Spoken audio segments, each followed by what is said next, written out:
Just outside Sunderland, in the village of West Bolden, sits the Wheatsheaf Inn.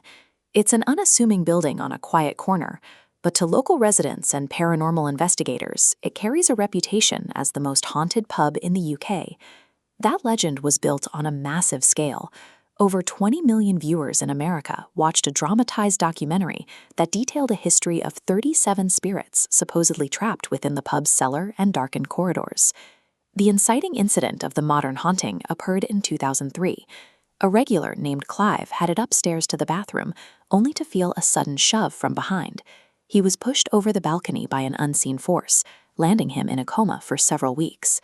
Following the accident, the pub's new owners began their own investigations. Using a homemade Ouija board, the staff claimed to receive a series of violent, typed-out threats from a spirit demanding they get out or face death. This attracted the attention of psychic medium Suzanne Gill. During a charity event at the pub, she claimed to communicate with a murdered 8-year-old girl named Jessica and identified her killer, a former brothel owner named Joseph, who allegedly ran the establishment decades prior. The narrative reached a dramatic peak during a recorded exorcism. A pub regular named Martin reportedly became possessed by Joseph's spirit, shouting threats in a distorted voice, before Gill used a dowsing crystal to pull the entity out of him. This sequence of events, a violent fall, a threatening board, and a climactic exorcism, became the accepted history of the Wheatsheaf Inn. It shows how easily a local haunting can be elevated into a national legend through the reach of television. However, the television version of the story is not the only account on record. The primary witness's own personal documentation often contradicts what was broadcast to millions. If you look into Suzanne Gill's self-published books and her detailed podcast interviews, the timeline of the investigation shifts. Her private records describe a series of events far more chaotic than the version presented on screen. These are fundamental shifts in the story. Identities are changed, the timeline is compressed, and the physical evidence Gill claims was found doesn't match the items shown in the documentary. When the star witness's own accounts diverge from the mainstream narrative, we have to look closer at the discrepancies to find out what actually happened inside that building. The most significant differences appear when looking at the physical evidence the staff allegedly found hidden behind a storage room wall. In the television documentary, the staff chips away at the brickwork to find a hidden fireplace. Inside the rubble, they supposedly discovered a human bone and strands of long brown hair.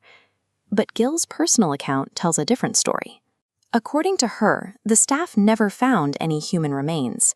Instead, they located a child's shoe and fragments of a dress, a detail that changes the forensic reality of the discovery.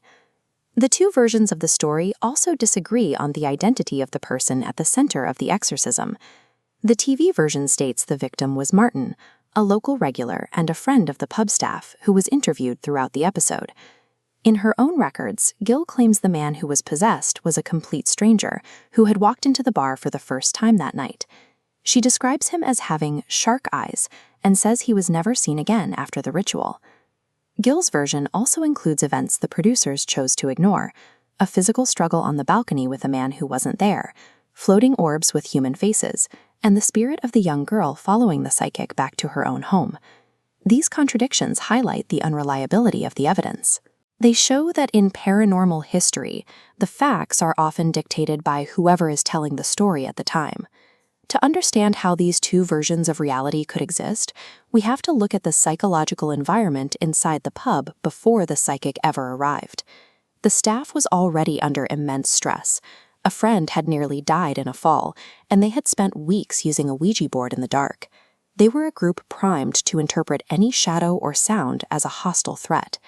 In paranormal cases like this, the group often looks for a singular authority figure to explain their fear. When Suzanne Gill arrived, she filled that role by providing a narrative for their trauma. Because she was the only one who claimed to see the spirits or hear their names, the staff had no way to verify her visions. Instead, they leaned on her subjective interpretations, accepting them as the absolute cause of their experiences. This created a situation where a suggestible group stopped questioning their own observations. Their collective fear wasn't being driven by a ghost, but by an environment where a single person's subjective vision replaced their own critical thinking.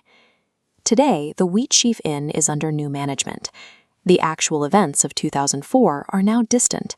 buried under decades of retelling and two very different versions of the truth. Despite the claims of 13 witnesses seeing floating orbs and photographs being taken, no conclusive visual or audio proof has ever been released to the public. All that remains are the stories. This case suggests that paranormal history is rarely a record of objective events. It is a mix of human fear, personal belief, and the way media shapes our understanding of the unexplained. The Wheatsheaf Inn remains a mystery because of how it was documented. It reminds us that human storytelling is often far more powerful and far more obscuring than any potential ghost.